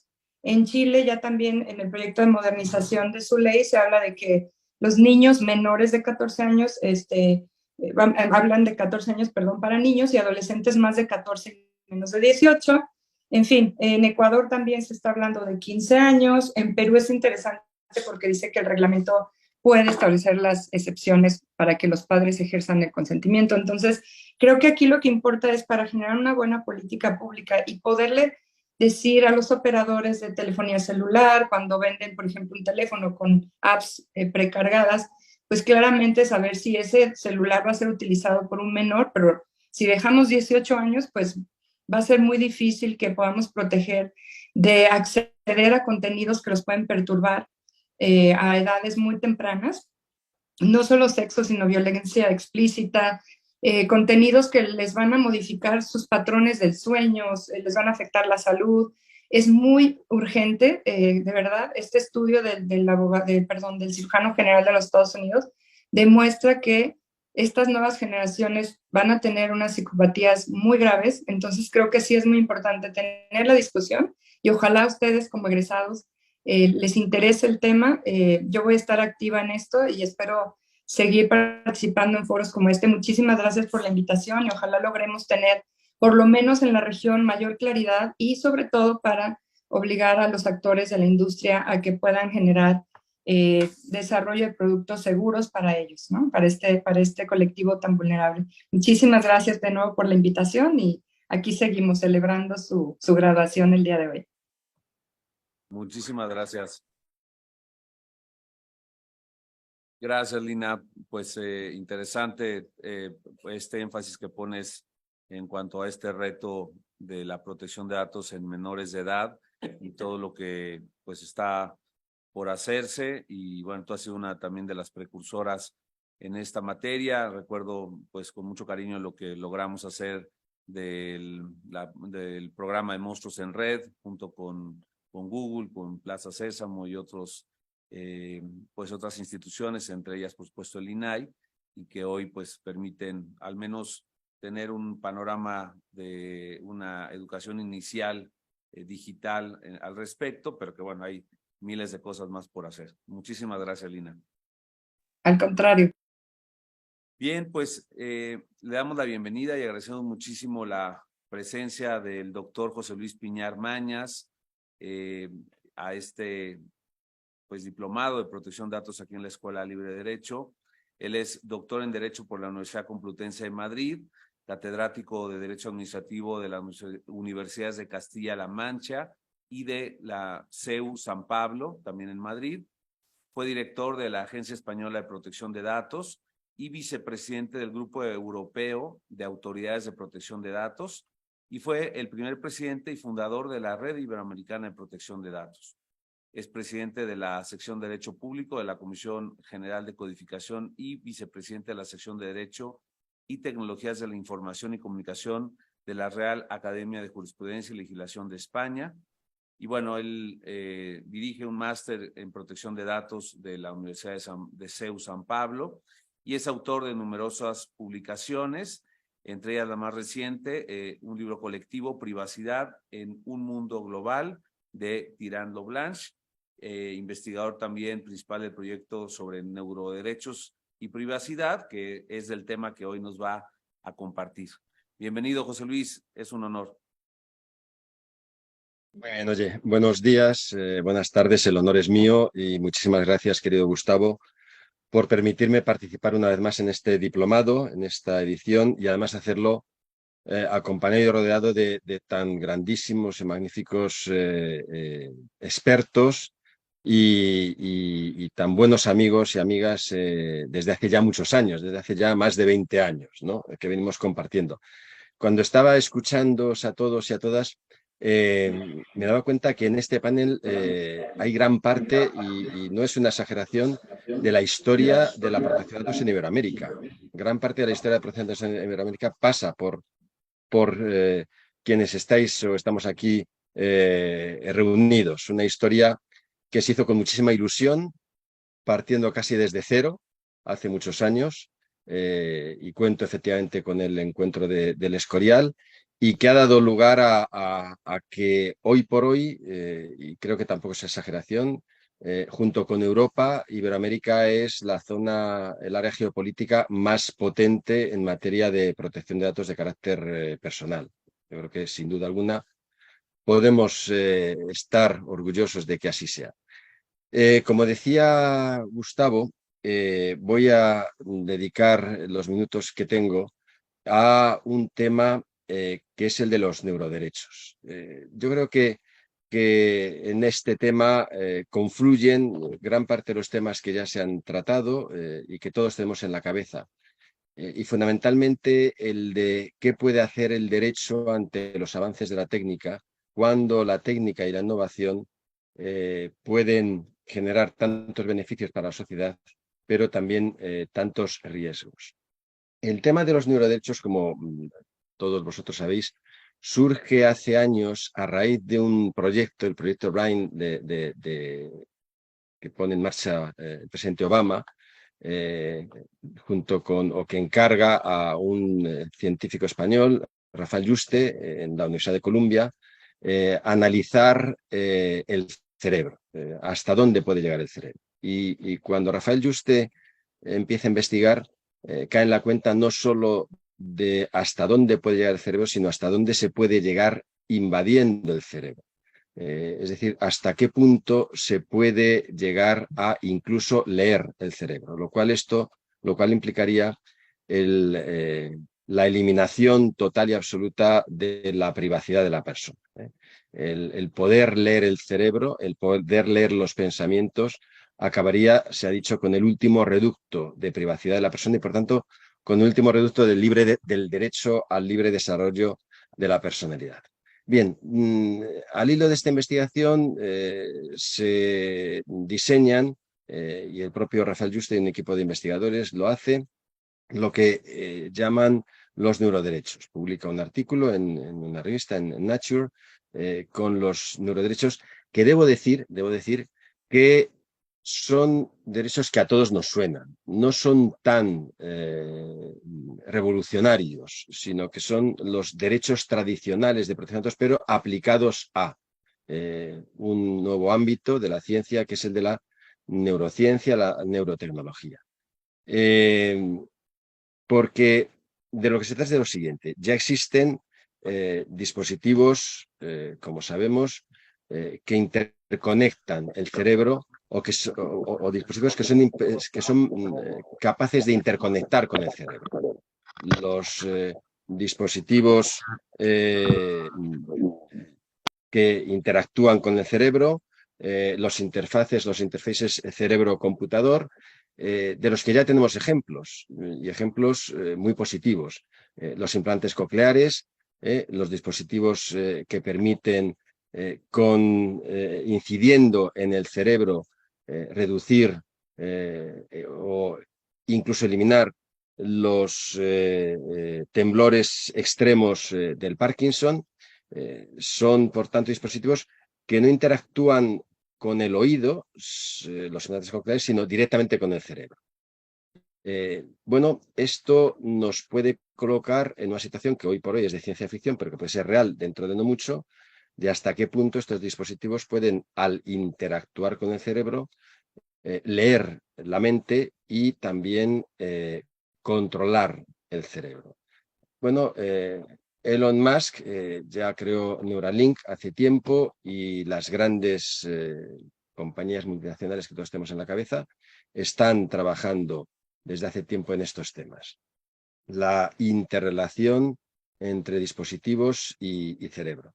Lo cual nos llevaría, como decía antes, a una situación hasta ahora desconocida que nos puede colocar, como antes también señalaba, en una realidad casi de ciencia ficción, pero que dados los avances de la técnica no es para nada impensable que se pueda producir en el futuro. Ya se empieza a decir que si no quieres que se sepa lo que estás pensando, mejor ni lo pienses, porque hasta ahí se puede llegar. Bien, esto ha hecho que, por ejemplo, en Chile, como todos sabemos, y no desvelo nada nuevo, ya se puso en marcha una iniciativa desgraciadamente frustrada para reconocer los neuroderechos en la Constitución. Incluso se elaboró una norma, un proyecto legislativo para reconocer los neuroderechos, porque de lo que se trata es de hasta qué punto la privacidad, como digo, puede desaparecer. Y esto nos lleva a el debate, como antes apuntaba, de qué puede hacer el derecho. ¿Qué es capaz de hacer el derecho, si es que puede hacer algo, para controlar que los avances de la ciencia respeten los derechos fundamentales? En este sentido, creo que es muy importante tener en cuenta que uno de los pocos elementos positivos que tiene el saber qué se está haciendo en las dictaduras con las nuevas tecnologías es que podemos avizorar qué es lo que puede ocurrir en el futuro. Sabemos qué es lo que puede llegar a ocurrir, pues por lo que está ocurriendo, por ejemplo, en China, con el gran plan de reconocimiento facial de toda la población, o con planes de puntos por el comportamiento social de los ciudadanos, que dan o quitan puntos en función de su conducta, pero conducta que no solo implica cruzar bien o no un paso de peatones, sino criticar o no al gobierno, lo cual implica que se sabe si se está o no criticando al gobierno. Por tanto, un sistema de total y absoluto control. Esto, por ejemplo, ha hecho que en el proyecto de reglamento de inteligencia artificial que se está ahora debatiendo en la Unión Europea y que seguramente será aprobado en el segundo semestre de este año, se haya, bueno, todos hemos hablado, pero Jesús se ha centrado especialmente en la inteligencia artificial, se haya, en función del riesgo de distintos sistemas de inteligencia artificial, se hayan considerado como prohibidos ciertos usos de la inteligencia artificial. Y, entre otros, el reconocimiento facial en tiempo real en espacios públicos, con determinadas excepciones, porque se sabe hasta dónde se puede llegar. Bien, es verdad que, abro un pequeño paréntesis, ese reglamento ya iba a nacer obsoleto porque no había tenido en cuenta los riesgos derivados del uso de la inteligencia artificial generativa, y de lo que, por ejemplo, ChatGPT, que ya alguno de vosotros ha citado, puede traer consigo, y por eso el Parlamento Europeo, el 14 de junio pasado, hace nada, ha tenido que intentar actualizar el texto de esa de ese proyecto, de anteproyecto de ley de inteligencia artificial, que, como digo, seguramente será aprobado en este segundo semestre. Bien, y como digo, ¿qué puede hacer el derecho? Pues puede hacer, hoy por hoy, no mucho. ¿O qué es lo que puede hacer? Pues recordar lo que ya hay. Recordar lo que ya hay, que es, entre otras cosas, el Reglamento General de Protección de Datos y el artículo 22 y el artículo, o los artículos que exigen transparencia y uso legítimo de los datos personales. Pero se han puesto en marcha, entre tanto, también instrumentos de lo que se llama soft law o proyectos, iniciativas. Me refiero a cartas de derechos digitales, como la Carta Española de Derechos Digitales, la Carta Iberoamericana de Derechos en los Entornos Digitales o la Declaración de Derechos Digitales de la Unión Europea. De estas tres, la más avanzada, la que recoge con más extensión este tema, es la Carta Española de Derechos Digitales, que dedica un artículo, un precepto, el 24, a los derechos digitales en el empleo de las neurotecnologías. Y señala que las condiciones, límites y garantías de implantación y empleo en las personas de las neurotecnologías podrán ser reguladas por ley con la finalidad de garantizar el control de cada persona sobre su propia identidad, muy importante, evitar que seamos manipulados o que alteren nuestra identidad, garantizar la autodeterminación individual, soberanía y libertad en la toma de decisiones, es decir, que no podamos ser manipulados, asegurar la confidencialidad y seguridad de los datos obtenidos o relativos a sus procesos cerebrales y el pleno dominio y disposición sobre los mismos, que no puedan atacar nuestros datos personales contenidos en el cerebro, nuestros pensamientos. Asegurar que las decisiones y procesos basados en neurotecnologías no sean condicionadas por el suministro de datos, programas e informaciones incompletos, no deseados, desconocidos o sesgados. Y vuelve a hacer alusión a la dignidad, igualdad y no discriminación de las personas como grandes principios. La Carta Iberoamericana de Derechos Digitales, en su apartado 9, se refiere a un abordaje de las tecnologías emergentes que no renuncie a la centralidad de las personas. Es un tema que también ha salido aquí de forma recurrente y que es, en mi opinión, clave. Y señala que, conscientes de que las neurotecnologías suponen retos que deben abordarse, debe hacerse garantizando los derechos de las personas. Hay, por tanto, que primero ser conscientes del reto, ser conscientes del riesgo, ser conscientes del peligro, ser conscientes de que tenemos ya que tomar medidas, no podemos quedarnos atrás, tenemos ya que reaccionar. No sé si alguno de vosotros o de ustedes han visto la película Inception de 2010 de Christopher Nolan, que no es una película muy buena desde el punto de vista artístico, protagonizada por Leonardo DiCaprio, pero que gira en torno a el robo de pensamientos y de sueños, ¿no? Ese es gira en torno a ese tema esta película. ¿Qué es lo que creo que podemos hacer? Y con esto ya termino.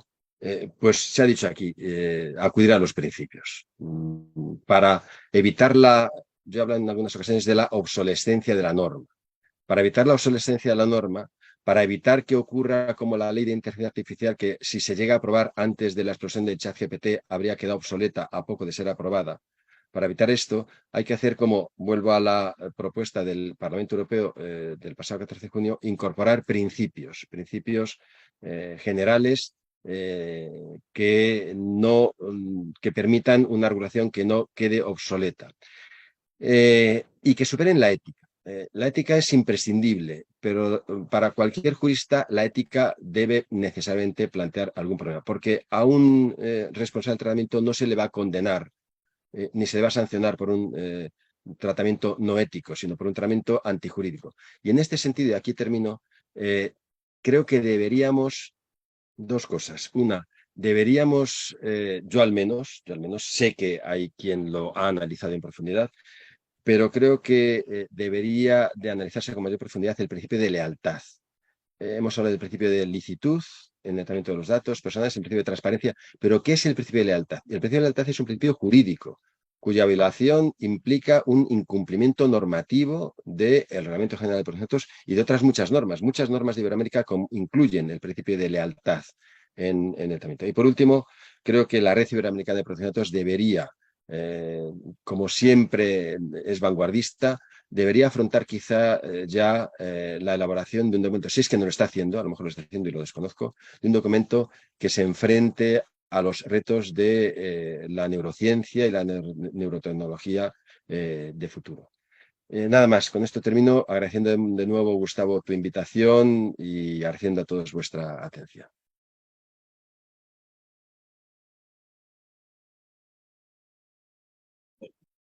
Muchísimas gracias, José Luis. Pues siempre muy esclarecedor tus puntos y muy concretos con recomendaciones específicas para abordar estos temas, y seguramente tus propuestas harán eco en la Red Iberoamericana para ahora en el encuentro que se tendrá en la Antigua, conmemorativo de los 20 años.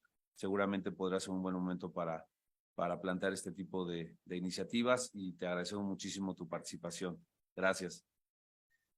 Muy bien, pues vamos a ir terminando con la participación ahora de nuestro amigo Felipe Rotondo, y posteriormente cerrará el doctor Puccinelli para terminar este acto de clausura y continuar con lo que es ya la entrega de diplomas. Y pues dar la bienvenida al doctor Felipe Rotondo. Él es doctor en Derecho y Ciencias Sociales, doctor en Diplomacia por la Universidad de la República Oriental del Uruguay, diplomado en Dirección de Administración Pública del INAP de España, catedrático de Derecho Administrativo en la Universidad de Montevideo. Es integrante del Consejo Ejecutivo de la Unidad Reguladora y de Control de Datos Personales en Uruguay, que preside anualmente en alternancia con otro miembro. Y bueno, es autor de numerosas publicaciones, expositor en diversos eventos, congresos y seminarios de derecho público y protección de datos en su país y a nivel internacional, y sobre todo un gran amigo también que nos acompaña el día de hoy, y es un honor, estimado Felipe, que nos acompañes. Muchas gracias, Gustavo, y muchas gracias a la Escuela Libre del Derecho. Es un gusto participar una vez más. Tuve el honor de hacerlo personalmente, físicamente, y bueno, varias veces digitalmente, de manera que es un gusto estar con ustedes, también acompañado por otra parte con los amigos expositores, excelentes expositores, pero a su vez con una trayectoria en la red que daría para mencionar mucho tiempo. De modo que agradezco a la escuela, al director académico Moisés Esmeque, y especialmente al amigo coordinador Gustavo Parra. En este momento se me ocurre cambiar un poco el tema que yo iba a plantear, porque ha sido considerado muy bien de los puntos de vista fundamentales del titular de datos, de las reglas que son básicas, los principios, como lo acaba de decir José Luis y lo había dicho también Lourdes, que nunca pasan en obsolescencia. Pero también están los responsables, sean personas públicas o sean personas privadas. O sea, tenemos el titular de los datos, también tenemos a quien que es el obligado a cumplirlo. Y por eso voy a referirme, yo diría, al compliance, que es un tema mucho más general y que tal vez a los cursantes pueda serles útil desde el punto de vista, yo diría, empresarial, sea de la actividad pública o de la actividad privada, o sea, empresa empleada en un sentido muy amplio. O sea, el compliance, ¿qué es? Todos lo saben y no quiero demorar en esto. Son las buenas prácticas en la gestión de organizaciones. ¿Para qué? Para asegurar el cumplimiento de normas. Y es fundamental la debida diligencia, la cultura organizacional a la que aludía con estas mismas palabras Lourdes hace un rato. Y en el compliance es básico la prevención, la detección, no la corrección a posteriori, o sea, la actitud proactiva, no solamente reactiva. ¿Y a qué contribuye el compliance? En cualquier actividad, específicamente ahora referiré un poquito a protección de datos. Contribuye a una buena gestión, sea de la administración o empresarial, y a la confianza también de la otra parte, sea del administrado, que la palabra no me gusta, o del cliente, ¿verdad? De manera que creo que es importante ver cuál es la relación entonces de la protección de datos personales y el compliance hoy. O sea, el respeto de los derechos de protección de datos es propio de la dignidad humana y propio de un Estado constitucional de derecho. La innovación requiere en cualquier forma, yo diría como ingredientes básicos, para la receta que se vaya a elaborar, los datos y los datos personales. Contribuye al desarrollo socioeconómico de los pueblos, a la competitividad de las empresas. Veíamos recién los neuroderechos, o sea, la incidencia que tiene hablamos del Internet de las cosas, ahora del Internet de los cuerpos, el tema de la necesidad de la privacidad y la reserva mental, el tema de los neuroderechos, que no voy a ingresar, porque bien expuso ahora José Luis. Los datos en la construcción del espacio metaverso. Se ha dicho que en el 2026, o sea, ya que son 3 años, 1/4 de la población mundial ingresará al menos 1 hora en el metaverso, para compras, para estudio, para trabajo. O sea, ya lo vemos como un nuevo sistema de relaciones sociales. Por lo tanto, es básico en todo ello el compliance. Y es un imperativo, diría, jurídico y ético. Pero como bien señalaba José Luis, el derecho tiene que asumir lo ético, hay que juridizar la ética por lo que a su momento decía el colega mío. Para el compliance yo creo que son básicos los principios, entre otros, son todos, pero de seguridad y de responsabilidad proactiva. Por eso, como no se habló tanto especialmente del de seguridad, que parece que es tecnológico, y sí, pero también requiere una base jurídica. O sea, en general la seguridad no existe. Sin seguridad no existe ningún derecho. Por eso hablamos de seguridad pública, de seguridad social, de seguridad personal, bueno, también de esta materia de seguridad en protección de datos, porque evitará abusos de poder, discriminaciones arbitrarias, los sesgos de que hace un rato comentábamos en materia de inteligencia artificial, las manipulaciones para determinados fines comerciales, políticos, el que fuera. De modo que exige un mínimo de garantías para detectar riesgos, porque hay que pensar los riesgos antes y no recién cuando llega ya el incidente o el problema de seguridad. Y en la seguridad son básicos y está la interrelación de los principios con la confidencialidad, que sea solo el acceso por quienes están autorizados, o sea, el control del acceso, la integridad, la exactitud y la corrección de los datos, y minimizar la cantidad de los datos o bloquear o eliminar si ellos no son pertinentes o no son necesarios. Que eso no se tiene muchas veces en cuenta por los responsables. Lo digo hablando en mi país, no quiero salir de fronteras. Y también, además de la confidencialidad y la integridad, la disponibilidad. O sea, el uso solo si se los necesita de modo fundamentado. Y que haya un tratamiento realmente excepcional si los datos son sensibles. De manera que es fundamental esos controles, esa minimización y también el registro de las actividades a disponibilidad del órgano de control. Los estándares han tratado el tema de seguridad muy bien en el 2017, en su artículo 21, refiriéndose a las medidas administrativas, físicas, técnicas suficientes para atender los factores de riesgo, considerando sobre todo qué tipo de datos se utiliza y la pertinencia de informar la naturaleza del incidente, los datos comprometidos, qué medidas se han tomado, y eso ha sido seguido por los países. En el Uruguay ya teníamos un poco eso, pero se ha crecido. Hablo de los estándares, pero también, obviamente, como ya se dijo, la importancia o la incidencia del reglamento europeo. Los principios de la OEA, que realmente para mí es un documento interesante, desde el soft law, de abril del año 2021, perdón, de abril 2021 fue el comité jurídico, porque la Asamblea de la OEA los aprobó en noviembre de ese año. La importancia justamente en la privacidad, respecto a la seguridad, sobre todo en aquellas que amenazan a la privacidad desde el punto de vista cibernético, que se tenga en cuenta el contexto de la situación, la necesidad y proporcionalidad de las medidas. Pero también creo que es importante el apoyo y la interrelación, interdisciplinariedad de este tema. En nuestro país, por ejemplo, cuando hay un incidente, se tiene que comunicar dentro de las 24 horas a la unidad, pero también al Centro de Respuesta a Incidentes en materia de seguridad. De manera que nuestra normativa se prevé que deben seguir los estándares como un marco de ciberseguridad que ha tomado la Agencia del Gobierno Electrónico. Digo el nombre abreviado porque es un nombre largo, cuyas siglas es AGESIC. Y en la unidad reguladora, estoy hablando ahora en parte como integrante del órgano uruguayo, del órgano garante, no se inscriben las bases que deben inscribirse de acuerdo a nuestra normativa si no se acreditan adecuadas medidas de seguridad. De manera que es un aspecto que se lo mira desde el punto de vista del punto de vista incluso de la tramitación de un registro. Otro principio que ya ha sido tratado, y creo, Gustavo, si me paso los minutos, cortame, porque no quiero molestar el acto de clausura de esta actividad, es el de responsabilidad. A mí me gusta mucho el artículo 20 de los estándares, porque justamente si pensamos, y miren que yo no tengo mentalidad empresarial, mi actividad ha sido más bien para el lado público toda la vida, pero acá, dado que hablé del compliance, se subrayaría el artículo 20 de los estándares, porque establece mecanismos que realmente son necesarios para el cumplimiento para la realmente efectividad del principio de responsabilidad.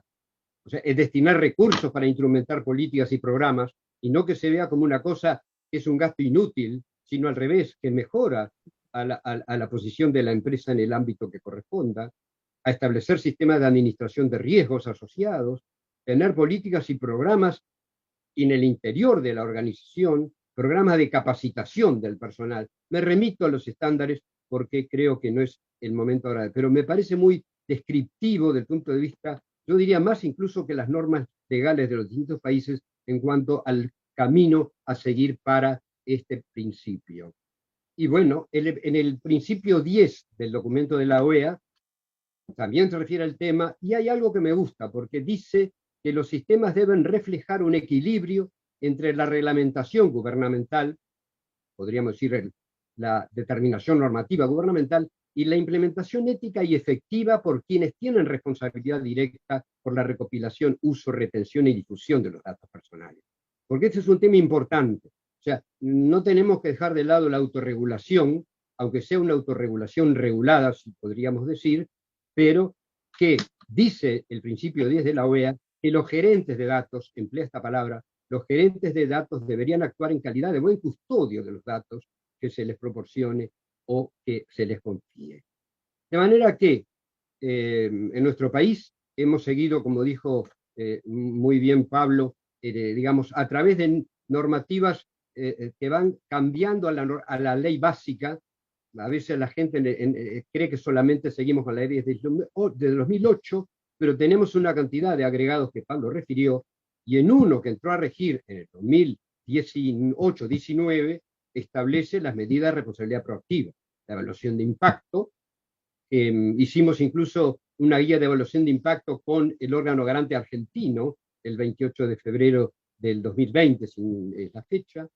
La privacidad por diseño, la privacidad por defecto, la figura del delegado, que está siendo bastante importante acá en nuestro país en este momento. Creo que en ese sentido es importante para esta responsabilidad proactiva. Pero reitero, la existencia de código de conducta, de reglas corporativas vinculantes, son realmente, etcétera, son importantes para complementar y asegurar la legislación, añaden principios de eficiencia y de participación a las propias empresas interesadas. O sea, son de alguna manera expresión de la responsabilidad social y compromiso de calidad. Y para terminar digo que también estos códigos se inscriben en nuestra unidad si se ajustan, por supuesto, a la normativa. De manera que les envío un abrazo a todos, deseo lo mejor para los cursantes de la Escuela Libre del Derecho en esta materia, y ha sido un gusto volver a compartir este momento. Muchas gracias.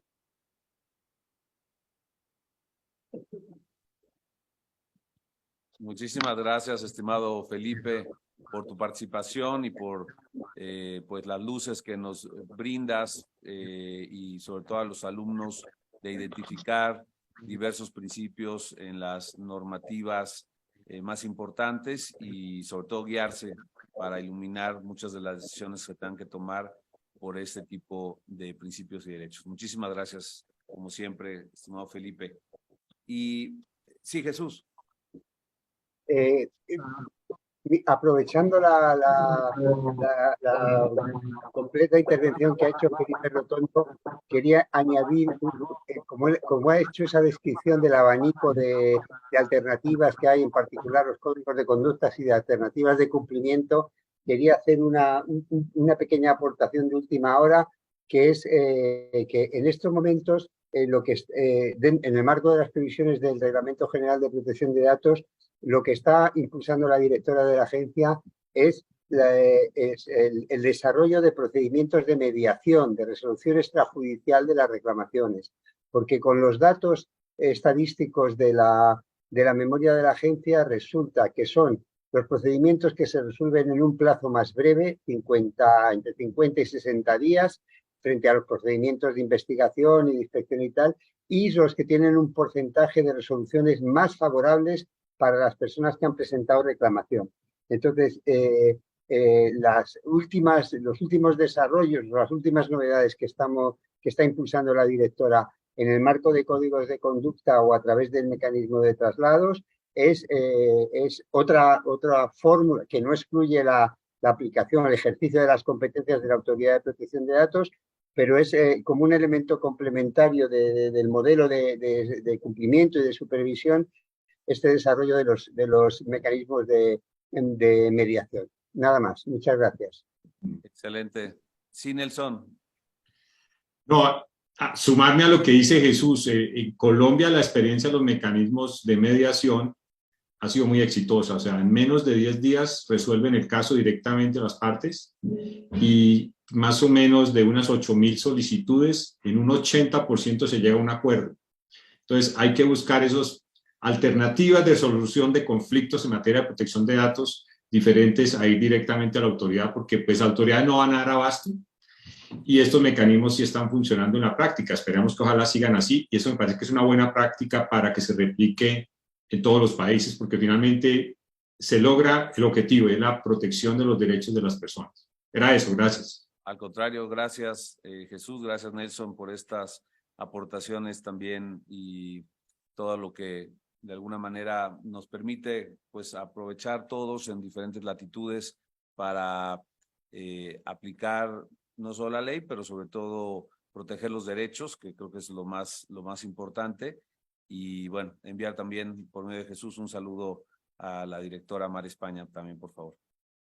Muy bien, pues vamos a concluir este panel con la participación del doctor Óscar Puccinelli, que él es doctor en Derecho Constitucional por la Universidad de Buenos Aires, profesor honorario en diversas universidades también latinoamericanas, profesor de grado y posgrado en diferentes materias de ámbito constitucional, autor también de numerosas obras sobre derechos humanos y habeas data, y él es vicepresidente de la Red Académica Internacional de Protección de Datos y Acceso a la Información Pública y miembro de la Red Global de Derechos Humanos Digitales.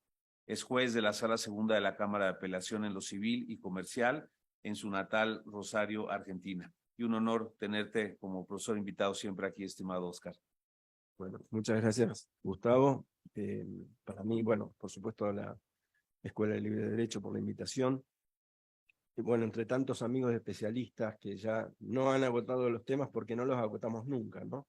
Pero sí han dado un paneo muy claro de las preocupaciones actuales. A mí lo que me parecía que podía ser útil es aportar, es que estamos en un frenesí tan impactante en cuanto a los avances tecnológicos que hemos visto la creación, creo que es la disciplina que más principios, subprincipios, derechos, etcétera, ha generado en los últimos 20 o 30 años. Es impresionante, la verdad es que hasta es muy difícil seguirlo, ¿no? Escuchábamos a José Luis hablando de los neuroderechos, y bueno, se habla del derecho a la libertad cognitiva, por ejemplo, un nuevo derecho que surge a partir de estas tecnologías, que como bien dijo él, parecieran lejanas o de ciencia ficción, pero ya tienen aplicaciones concretas. Y les recuerdo que todo lo que veíamos en ciencia ficción hace 20 o 30 años, hoy ha superado la realidad aquello que nosotros pensábamos. Si ustedes miran películas de los 80, de los 70, aquellos James Bond, por ejemplo, con algunos adminículos tan particulares, hoy parecerían de juguete, la verdad. O sea, sinceramente, la realidad ha superado y va a seguir superando la ficción. Ya no puedo imaginar qué vamos a tener dentro de 20 años. En este momento aparece como una tecnología disruptiva que obviamente tiene sus antecedentes muy remotos, pero ahora con la irrupción de, sobre todo ChatGPT y bueno, todos los otros chatbots conversacionales con inteligencia generativa, todo esto nos obliga a replantear incluso los derechos que ya habíamos conseguido solidificar. algunas cosas que ya parecen lejanas y que pasaron hace 7 años o 6 años. Por ejemplo, el auge del problema de las fake news, que nos parece ya lejano. Nos metimos hace 3 o 4 años, si no 2, en el metaverso y los problemas que genera el metaverso a partir de el anuncio de Meta en cuanto a la aparición de Horizon y de sus nuevas aplicaciones. También tuvimos algunas dificultades con los discursos del odio y peligrosos, especialmente con los discursos peligrosos. Recordarán el incidente de Trump y la toma del Capitolio, que eso generó incluso el cierre de su cuenta en Twitter o en Facebook, no recuerdo en este momento bien, pero significó el cierre de sus cuentas. Aparecen nuevas especificaciones, nuevas preocupaciones. A mí una de las cosas que más me está preocupando en este momento es la llamada cultura de la cancelación. Si bien es un problema que no es nuevo, porque es un problema que viene de la antigüedad, pero especialmente a partir de las redes sociales, hay muy pocas herramientas para combatirla, y hay gente que está sufriendo cancelaciones injustas, especialmente porque se diseminan en noticias falsas o sesgadas, parciales, que implican el apartamiento de la sociedad, una suerte de ostracismo. Pierden sus trabajos, no sé, hay muchos ejemplos. Cuando uno pone ejemplos tiene que ser cuidadoso porque muchos de ellos implican, en algún caso, violencia de género. Entonces esos hay que tratar de no ponerlos porque dividen en la opinión. Hay una película que se llama Tar, trabaja Cate Blanchett, es bastante reciente, suele ser buena para ejemplificar cuando hay una cancelación, en este caso aparece justa en la película, pero allí no hay, digamos, ningún condimento adicional, pero sí sirve para plantear lo que es la cultura de la cancelación. Hemos tenido montones de ejemplos de artistas cancelados, algunos justamente, otros injustamente, incluso hasta dibujos animados, ¿no? Que el caso de El Zorrino o Pepe Le Pew, precisamente por violencia de género. Parece como una cosa, en este caso, justa, porque, digamos, lo que podría ser una cultura de 40 años atrás no responde a los cánones actuales. Pero, digamos, hay una serie de inconvenientes que se ven completamente reactualizados a partir de la inteligencia artificial generativa. Hoy, a través de Midjourney y otras aplicaciones, podemos obtener imágenes que es difícil descubrir su falsedad. Es decir, antes nos preocupábamos por cómo hacíamos con las fake news, nos preocupamos mucho también, como de alguna manera lo abordó Nelson, en la época del COVID, porque esas traían preocupaciones de salud pública y sobre todo había gente que se moría por noticias falsas. Pero hoy con la inteligencia artificial generativa, en los términos que ya está puesta a disposición tempranamente, digo porque vemos que todavía hay que hacer muchos ajustes, pero bueno, la competencia genera esto, ¿no? Se larga uno y se largan todos detrás. Aparece Bard, aparece Bing con la inclusión de ChatGPT, aparece, bueno, ChatGPT por su lado, y la generación de imágenes, de hecho yo he visto muchísimos videos que son, no podemos discernir si son verdaderos o falsos. Y esto, imaginen que solo noticias falsas utilizadas en elecciones han provocado daños sustanciales, no solamente en las personas que eran, digamos, motivo de esa noticia falsa, sino daños a la sociedad, al Estado democrático. Hay, por ejemplo, en este tema de la cultura de la cancelación, no hay muchas herramientas, tal vez generalmente preventivas, que veníamos diciendo antes, pero ahora con esto es muy difícil prevenir. Desde luego la regulación incesante, sobre todo en soft law, de la inteligencia artificial y sobre todo la generativa, va a dar respuestas, pero es probable que no lleguemos rápidamente a contener esas negatividades. Tal vez pensar en materia de cultura de la cancelación en el derecho al olvido, una reformulación del derecho al olvido, regulados a partir de, decía, a partir de otras realidades, cuando inician las redes sociales. Bueno, ahora esto se ve completamente invadido por este tipo de tecnologías y nuevas tecnologías disruptivas, y tal vez hay que repensar todos esos principios a la luz de esto.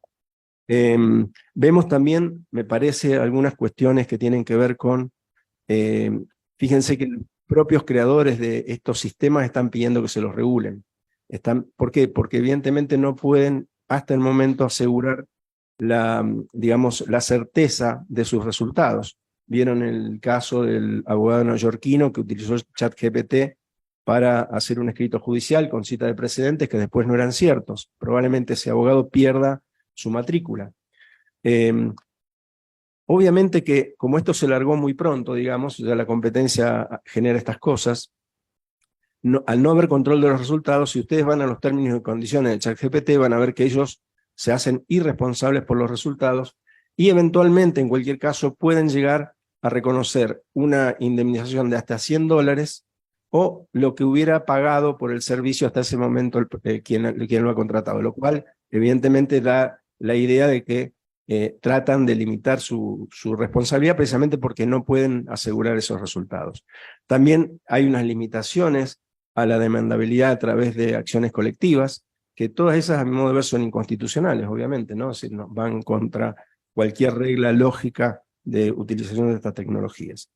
Entonces, el mensaje sería, habría que volver a revisar cada uno de los derechos que además, precisamente por estos cambios tan incesantes, y creo que en los últimos 6 o 7 años han sido tantos que nos hemos metido en un tema y no hemos terminado ese tema, que nos hemos metido en otro, y así en otro y en otro. Tenemos que volver para atrás a revisar y ver de qué manera ampliamos o ajustamos esos derechos a la realidad. Me quiero quedar con un par de cuestiones muy breves. La primera es, si no tenemos que repensar desde la protección de datos, hemos salido, digamos, al cruce cuando fueron los atentados a las Torres Gemelas, con las leyes, por ejemplo, de Estados Unidos, la Patriot Act y todas aquellas que se fueron dictando al calor del problema, digamos, de la seguridad nacional. Pero también me parece que tenemos que pensar que hay unos grandes temas de seguridad pública que tenemos que atender.